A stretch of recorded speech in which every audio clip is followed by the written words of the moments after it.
يا صباح الفوقان على كيف القهوة في كل مكان. دي حلقة جديدة من كوفي نافيجيتور، والنهاردة هنروح كيمس كوفي.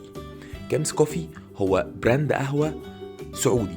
هو فتح في مصر، بس هو بدأ في تونس في 2014، في السعودية في 2018، لندن 2020 وباكستان 2022، ووصل أخيرا لمصر. طبعا ابو فارس عامل عظمه هناك. كفايه ان هم عندهم الدريب اللي انتوا شايفينه ده داخل موسوعه جينيس كاكبر دريب كوفي في العالم. المكان واسع، السقف عالي، الفايبس هناك حلوه. في ديزرت ممكن تاخدها مع القهوه، ده غير ان انت ممكن تاكل. سيبكم من اللي في الفيديو، في اكل هناك. طبعا الكولد برو حلوه جدا عندهم، انا جربتها مره عجبتني جدا. خلينا بقى نخش في المفيد.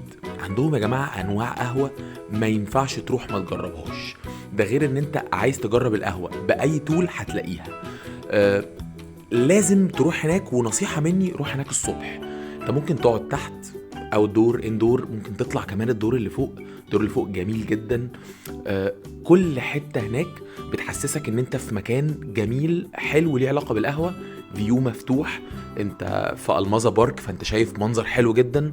وطبعا انا بشوف المحمصه ما بستحملش نفسي، ببقى لازم اصورها. عجبني كمان هناك ان انا لقيت قهوه سعودي، وهحكي لكم عنها بعدين دي. طبعا نخش كده في المفيد. انا قابلت ريعو هو اللي ماسك التحميص هناك، وهو اللي بيعمل السحر كله. ريعو اقنعني ان احنا هنشتغل مع بعض، وانا اخترت ان احنا نعمل قهوة اثيوبي. فيلا بينا كده مع ريعو نشوف الاثيوبي على الفي 60 هيبقى شكله عامل ازاي.